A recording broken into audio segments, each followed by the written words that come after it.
Hey everyone, welcome back to Corporate Decoder, where today we're diving into a report that has a bit of a twist, almost like a company trying to be two things at once. Stick around because we're about to decode exactly what that means for investors. Imagine a company that is raising money, but not in the usual way. They're issuing special types of stock, and the price keeps changing. Like a stock market game of musical chairs, we're talking about Beneficient, and their latest filing lays out a pretty interesting, and frankly, a bit unusual capital transaction. So, what is the big news? On the 5th of January 2026, Beneficient announced a deal. They've essentially sold a piece of an investment fund valued at over $3 million. In return, they've issued new stock called Series B9 Resettable Convertible Preferred Street OC.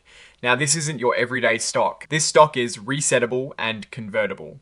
Think of it this way, the value of this preferred stock is tied to the company's common stock, but with a twist, it can be converted into regular common stock. Class of common stock in this case, but the price at which it converts isn't fixed. The conversion price starts at about $7.13, but here is where it gets wild. This price can reset, it can go up or down each month based on the company's stock performance.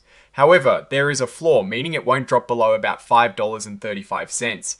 And there is an initial ceiling too, up to about 565,000 shares of common stock could be issued from this. Now, a crucial point here, this stock wasn't registered with the Securities and Exchange Commission or the SEC. They are relying on an exemption, claiming it is a private sale. This often means fewer protections for the investors involved compared to publicly registered offerings. This special stock, the Series B9 Preferred Street OC, has specific rules.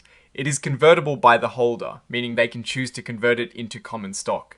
The conversion rate, how many shares of common stock they get for each preferred share, is calculated by dividing $10 by the current conversion price. And remember that resetting conversion price we talked about. It gets adjusted monthly based on the average stock price over 5 days, reported by services like Bloomberg. But it has those limits. It can't go below 75% of the initial price, nor can it go above it, unless there are stock splits or other corporate actions. There is a very important detail though. The company can't just issue an unlimited amount of stock from these conversions. There is what they call an exchange cap. This is a limit on how many shares they can issue without a shareholder vote. If issuing more stock would break this cap, they need shareholder approval, or they can't issue those shares. This is a pretty standard protection to prevent dilution of existing shareholders. But what if the investors don't decide to convert? Well, they have mandatory conversion too. This happens automatically 5 years after the stock was first issued, or sooner if certain conditions are met, like if the company files all its required reports with the CC or if they have a resale registration statement filed. Here is another key protection for existing shareholders. Even in mandatory conversions, no single investor can end up owning more than 4.99% of the company's common stock right after the conversion. This is to prevent any one new investor from suddenly gaining too much control through these convertible securities.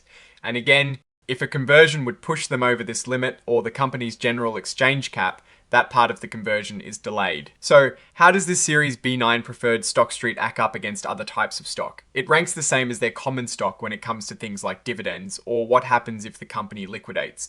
But it is junior, meaning less important than some other preferred stock they've issued, and definitely junior to any loans the company has. In case of a company winding down, the holders of this Series B9 Preferred Street OC get paid out along with the common stockholders. The amount they get is based on what they would have received if they had already converted their preferred shares into common stock. As for dividends, if the company pays dividends on its common stock, these preferred stockholders get them too, on an as-converted basis. Essentially, they are treated like common stockholders when it comes to sharing in profits. Interestingly, these preferred stockholders don't get voting rights. So, they won't be voting on the board of directors or any other company matters unless the law requires them to. The company also put out a press release about this transaction on the 8th of January 2026, a few days after the deal closed. This is pretty standard for important business events. And the actual legal document that lays out all these detailed rules for the Series B9 Preferred Street OC is filed as an exhibit to this report. It is called the Certificate of Designation, and it is the ultimate source for all these specific terms. Now, for a bit of a reality check, like most companies, Beneficient has included a standard cautionary note regarding forward-looking statements. This is essentially a warning to investors that anything in the report that talks about the future plans, future performance, future stock issuances is just that, a projection. It is not a guarantee. And actual results could be very different due to various risks and uncertainties. They mention that their detailed risks are in their other filings like their 10K and 10Q reports. Looking at this filing, the central theme is flexibility and capital raising. Beneficient seems to be using these resettable convertible preferred shares as a tool to bring in capital while trying to manage dilution and the cost of that capital. The resettable feature is their attempt to keep the conversion price attractive, but the floor price and the exchange cap are critical limitations. From a Warren Buffett perspective, you'd ask, is this a sign of strength or desperation? Issuing unregistered securities can sometimes signal a company that isn't able to raise funds through traditional, more regulated means.